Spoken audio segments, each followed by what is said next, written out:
Bonjour à tous et à toutes.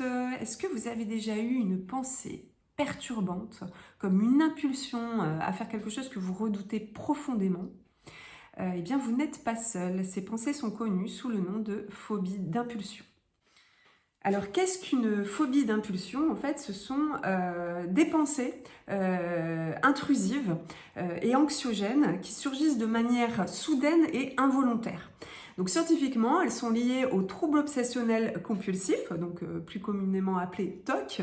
Elles sont souvent déclenchées par un conflit entre des impulsions qui sont irrationnelles et les valeurs que l'on porte, nos valeurs personnelles.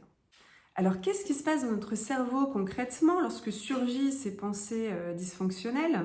Eh bien, en fait, il y a un rôle clé sur deux parties du cerveau, en fait, qui sont l'amygdale et le cortex préfrontal. Donc, en fait, ces deux régions du cerveau vont être importantes dans la gestion des émotions et des impulsions. Alors, qu'est-ce qui se passe, en fait, lors de phobies d'impulsion? Eh bien, en fait, l'amygdale, responsable des réponses émotionnelles, va envoyer en fait des signaux de peur qui sont exagérés en fait. Et le cortex préfrontal, lui, qui régule les pensées, eh bien, il ne va pas parvenir à contrôler ces signaux. Quels sont les mécanismes en jeu, les mécanismes psychologiques en jeu lors de phobies d'impulsion? Eh bien, en fait, souvent, elles vont surgir lors d'une anxiété qui est plutôt accrue ou alors après un choc psychologique.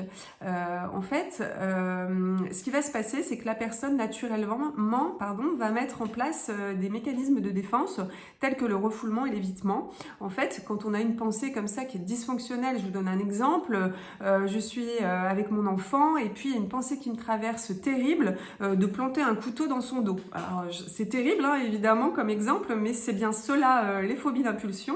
Eh bien, qu'est-ce qui va se passer? Comme c'est complètement en dehors de nos valeurs, et bien sûr qu'on n'a pas envie de planter un couteau dans le dos de notre enfant, eh bien, on va tout faire pour repousser ces pensées, pour les refouler, les éviter. Et puis, en fait, paradoxalement, ce qui va se passer, c'est que ça va plutôt renforcer, nourrir ces pensées et les intensifier. Alors, quoi faire lorsque il y a ces pensées intrusives? Eh bien, comme je disais tout à l'heure, il ne faut surtout pas chercher à les repousser ou en tout cas à les contrôler. Donc, je vais vous donner 3 exemples d'exercices à faire qui viennent des TCC, en fait, des thérapies cognitivo-comportementales. Alors, la première, ça va être la respiration. Ce que vous allez faire simplement, c'est inspirer 4 secondes profondément.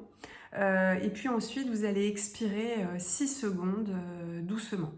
En fait, ça, vous allez le répéter 3, voire 4 ou 5 fois et ça va calmer votre mental.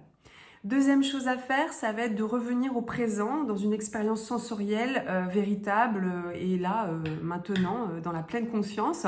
Donc, exemple d'exercice que vous pouvez faire, tout simplement, c'est de prendre un objet, de le toucher.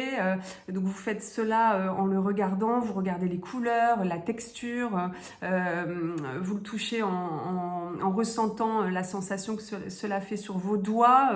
En fait, le but, c'est de revenir à une sensation réelle et dans l'instant présent. Ensuite, troisième exercice que vous allez faire, c'est gérer vos pensées autrement. Alors, il y a un mantra là comme ça, une phrase à répéter tout le temps dans votre tête à ce moment-là, c'est les pensées qui me traversent ne reflètent pas mes pensées véritables, elles ne font pas partie de mes valeurs et je ne passerai pas à l'acte. Parce que ça, c'est important de le dire. Comme justement les phobies d'impulsion, par définition, sont un conflit entre nos valeurs et puis justement ces pensées-là là, qui arrivent, eh bien, dites-vous bien, non, bien sûr que vous n'allez pas planter un couteau dans le dos de quelqu'un, bien sûr que vous n'allez pas pousser cette personne sur les rails du train, parce que évidemment, vous n'êtes pas quelqu'un comme ça. Donc déjà, le fait que vous autocritiquez vos pensées, que déjà vous ayez envie de les repousser, c'est un signe que non, vous n'allez pas le faire, quoi. Donc c'est comme cela que vous allez reprendre contrôle sur ces pensées. Donc j'espère que cette vidéo vous aura aidé à comprendre ce que c'est une phobie d'impulsion et puis à gérer cela lorsque ça arrive. N'hésitez pas à commenter ma vidéo et puis à liker et à vous abonner à ma chaîne si les sujets que j'aborde vous intéressent. Et puis je vous dis à bientôt!